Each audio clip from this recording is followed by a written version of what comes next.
sense of the old life in Nigeria's commercial nerve center, Lagos, now prevails. Most worship centers are opened to congregants, while secondary schools are attending to final year students. Activities at the motor parks and airports are picking up with strict adherence to the COVID-19 protocols for safety as criteria for general well-being. In summary, human interactions in the center of excellence is becoming robust. However, there are fears in many quarters that this could lead to a spike in coronavirus cases. How can a new wave be averted? And what more steps can government actually do, as well as individuals, to take the figures from staggering? Our discussion is tailored in this direction on Panorama today, coming to you from the NTA Lagos Network Center. I am Dotun Ognyemi. Thanks for joining us.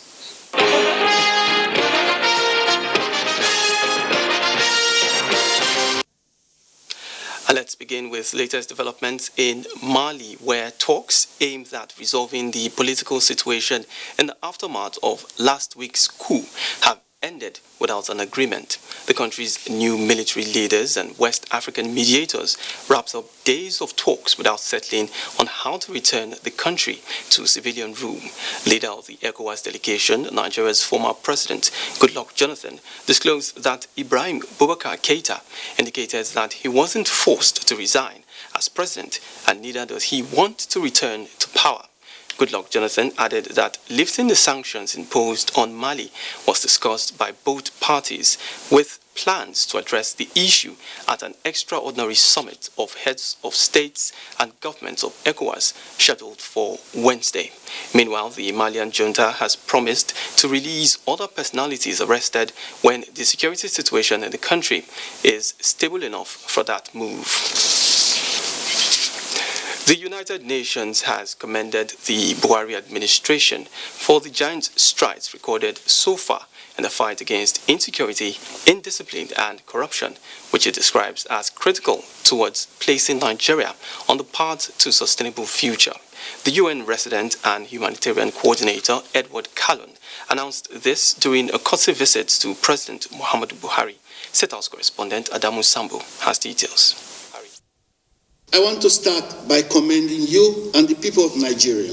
Leading the heads of 5 key United Nations agencies in Nigeria, Mr. Edward Callon was in the State House to formally appreciate President Muhammadu Buhari for his administration's continued support to multilateralism, especially the investment in rebuilding and modernizing the United Nations House in Abuja, bombed by Boko Haram before his coming to power. Your Excellency, the reopening of the UN House was an act of defiance in the face of terror and attack on our core values of peace, freedom, prosperity, tolerance, and justice. The United Nations team discussed various topical issues with the Nigerian leader and commended him for providing desired leadership and guidance in the response to the COVID-19 pandemic, achieving a polio-free Nigeria, restoring security and stability in parts of the country, as well as promptly providing humanitarian support to those in need. We are impressed with your efforts and changes you have made in security under your administration.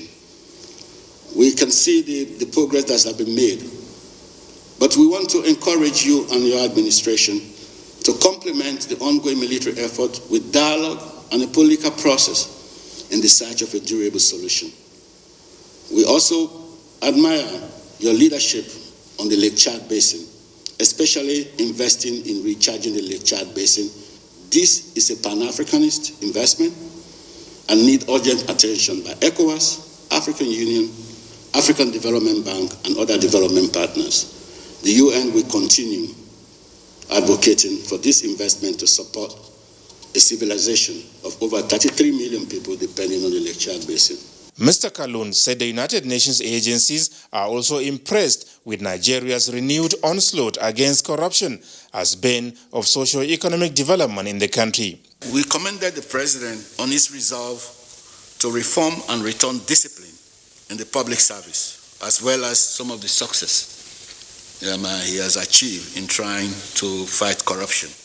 It is not only a fight of Mr. President or institution, Everybody has a stake in fighting this menace in society today. President Muhammadu Buhari welcomed the show of appreciation by the United Nations for his administration's genuine efforts at dismantling obstacles to national development. He promised not to relent until Nigeria is placed on the path to sustainable future, but called for continued support of the United Nations. I'm very grateful that United Nations has put up such a formidable team that is dedicated to helping us. I assure you that we'll continue to participate as much as possible to make your job feasible and comfortable. And please do not hesitate to inform us whenever there is any need in the course of your assignment here. The president appreciated the various programs of the United Nations in the country, especially for women and children, describing them as impressive. During the engagement, the Minister of Health, Dr. Osage Ihanere, as well as that of Humanitarian Affairs, Disaster Management and Social Development, Sadia Umar Farouk, gave further details on areas of collaboration and cooperation between their ministries and the UN agencies. From the State House, Adamu Sambu, NTA News.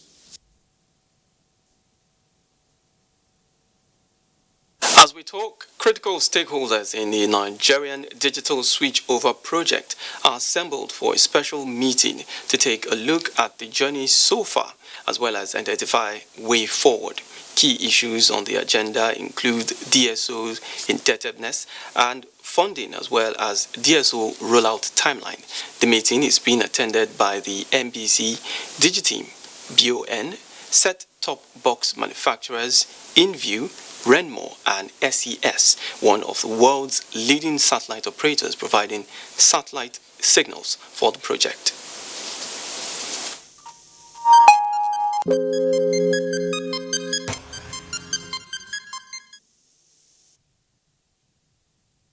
International flights this weekend. The Presidential Task Force on COVID-19 says travelers must present a negative PCR COVID-19 test conducted 7 days to boarding. This forms part of reviewed aviation protocols by the task force following concerns over the validity of some COVID-19 test results tendered for some evacuation flights. Mitairi Ikben reports on Monday's briefing in Abuja. The euphoria preceding the resumption of international flights is yet to abate, but the Presidential Task Force is taking cautious steps to prevent importation of coronavirus and community spread, which will necessitate periodic review of the protocols. Unfortunately, the validation process for the pre-boarding PCR tests have shown, for instance, in Lagos on Saturday 20th, that stood at 404 of those cases. 64% came from evacuees and the people who were returning from other countries. Airlines will be fined $3,500 per passenger if they fail to comply with pre-boarding COVID requirements. These passengers may be sanctioned with inclusion on a travel watch list or their electronic passports suspended for a period of time.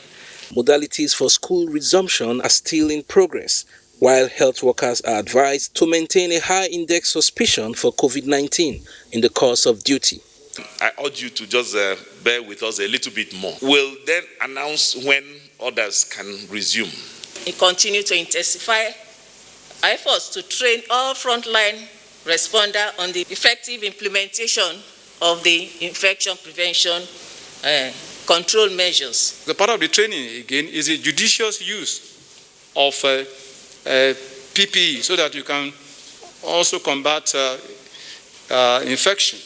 Although Nigeria's COVID-19 death toll has risen above 1,000 within the last 6 months, the Presidential Task Force on COVID-19, however, indicates that there is a steady decline in case fatality rate, which is now put at 1.92%. In Abuja, Mitaire Ikben, NTA News.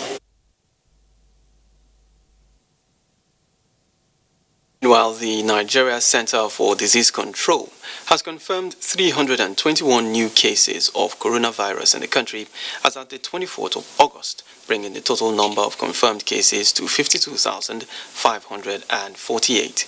The new cases were recorded in 23 states and the FCT. The breakdown shows that Lagos recorded the daily highest number of cases with 98, followed by the FCT with 34.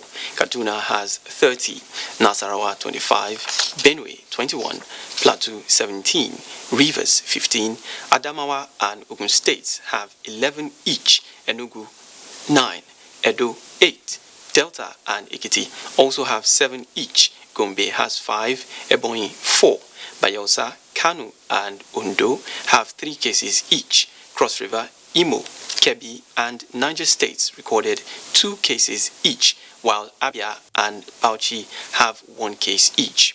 The total number of patients discharged so far stands at 39,257, and sadly 1,004 deaths have been recorded.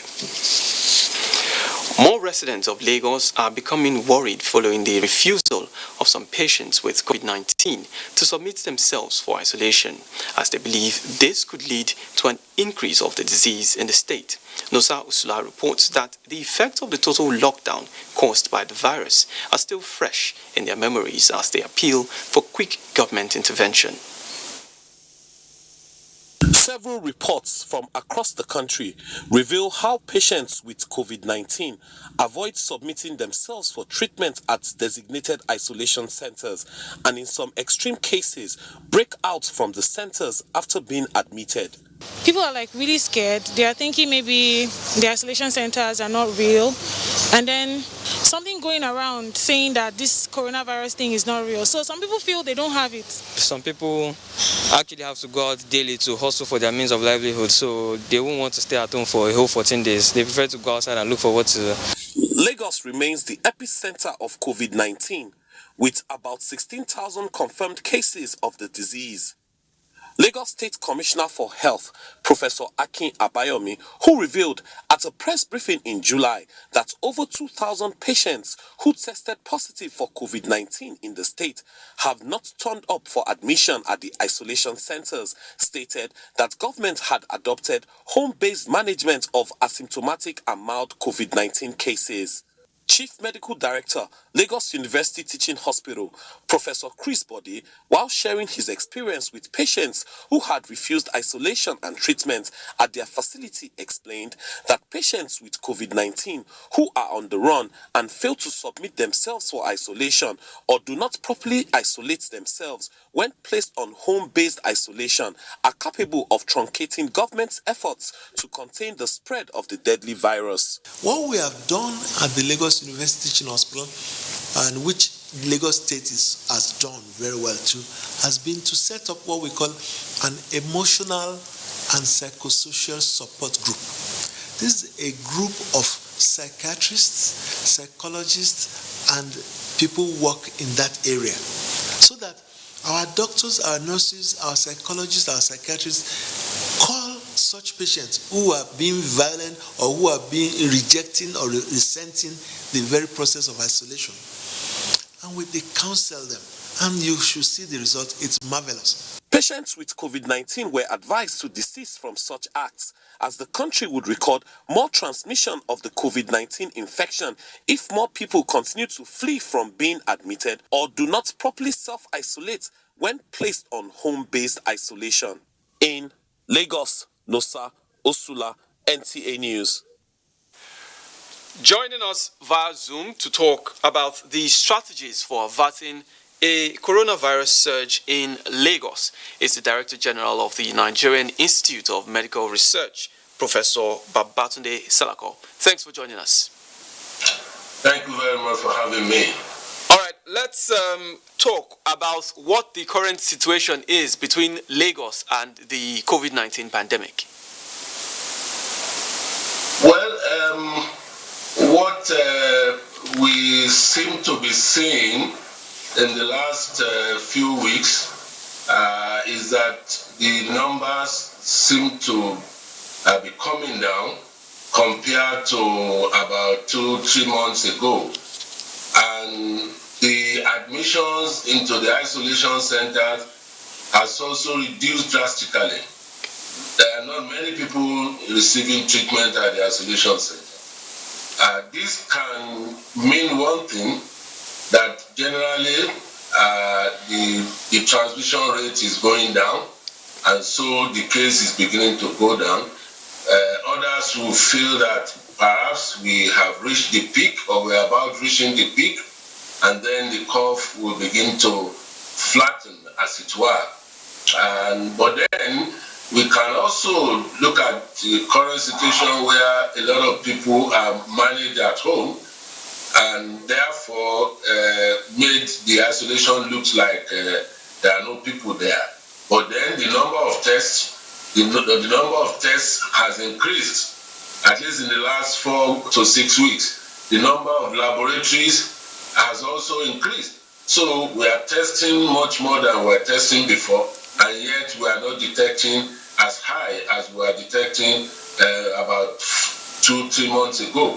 So it looks like we are beginning to see a drop in the transmission rate, looking at the number, and that perhaps in the next few weeks the epidemic curve graph may begin to flatten, and it may be on its way out, as it were. And with the reopening of so many other sectors, particularly worship centers, the airports, and other public places, what do you project as the likely outcome? Are we expected to see a surge? Naturally, we should expect to see a surge, because these are areas where a lot of people will have to socially interact. And as it were, you notice that practicing social distancing has become very challenging for us. Many of our cities are choked, and when you talk about religious houses and then all our social events, it's very, very challenging to practice social distancing. So we should expect that when this ease is left up, the transmission may increase much more than we are seeing now. And that may look like a second wave, but it may not really be. It may just be because of that set of lockdown that has just been eased off, and people are beginning to interact, and so infection rates may also go up. So what we need to do to mitigate that is to step up the awareness campaign about the use of non-pharmacological interventions, the same hand washing, use of sanitizer, use of face masks, and proper respiratory hygiene. Okay. We must continue to tell people, especially now that we are going to allow a lot more people to interact together. And from the experience of other countries, when some densely populated cities were reopened, they experienced a surge. In the case of Lagos, what can we do to prevent such occurrence? Yeah, what we can do is what I've just said, especially in the area of schools. I think there has to be some kind of training for school proprietors about how to ensure that the non-pharmacological interventions are put in place. And where they believe the government feels that they may not be able to do it, they may also need government's assistance. But I think training of those schools proprietors and those who manage the school must come first before the schools are reopened. For religious houses, the same thing can happen. And for them, it must be on top of their preaching. Either in church or mosque, they must talk about coronavirus, the infection, the impact, and what they need to do to prevent infection. And the religious houses must also be seen to employ or deploy non-pharmacological intervention. That is the only way we can reduce the rate of transmission during this period. Now, Professor Salko, we cannot talk to you without again questioning or asking you what the role of research is in all of this, and what your institute is doing presently in terms of management and a possible cure or vaccine for the virus. Well, our institute has been in the forefront of research since this pandemic started. And you will recall that we did sequence the first case that came to Nigeria in February. And since then, we have tried to monitor some of the infections, looking at some people with severe infection and some people with mild infection, sequencing their viruses to see if we can detect any mutations. And there are 1 or 2 mutations that have been seen, not different from what has been seen elsewhere, but it's around the spike protein where the virus used to elicit immune response. And this is the area that everyone is looking at to be able to come up with a vaccine. For us, we are in the lab trying to experiment to clone that spike protein and then see if we can try it in a tissue culture lab or a cell culture to see the response that the clone part of the virus can provide. Now, the idea is to see if we can elicit immune response from the cells, and then we can take it on and go to animal trial. We are at that stage now, and I believe that giving some time more and support, we will be able to come up with something. Now, the next question is one that is bugging the minds of many really around the world. Is there a vaccine anywhere in the world right now? There is no vaccine that has been accepted by the WHO, but there are vaccines that are close to clinical use. Of late is the one that was registered by Russia, which has passed maybe phase 1 and 2 trial only. Of course, that has been registered in their country. It will have required a phase 3 trial where the vaccine is tested among hundreds of thousands of people to be able to determine if indeed it can elicit immune response and be protective and safe among a large number of people, including different ethnic backgrounds. But that has not been done. For whatever reasons, they stopped at stage 2 and they have registered it to use. At that stage, they must have proven that the vaccine can elicit immune response because it must have been tested against what we call placebo. That is using nothing compared to using their own vaccine that they did. And it must have shown some level of safety for the government of Russia to do that. The other one is the one tested by Oxford. That is still ongoing and nothing really has been heard about it.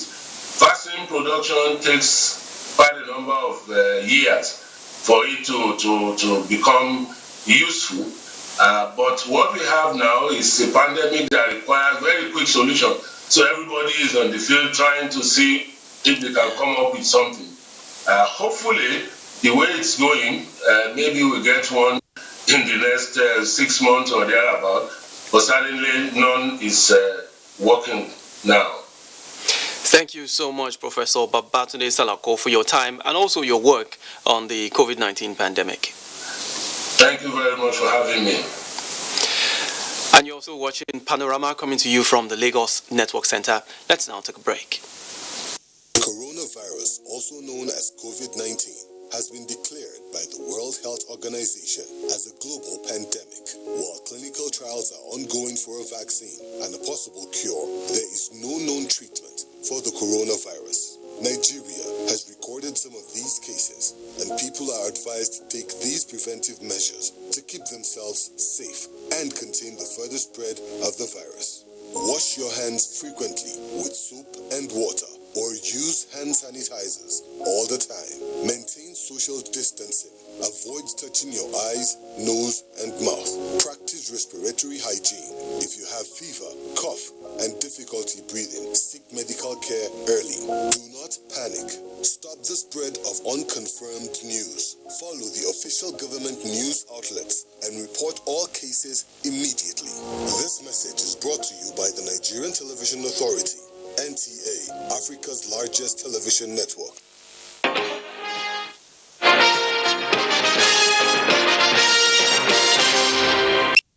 Many thanks for staying with us. Let's now get the latest in the world of sports.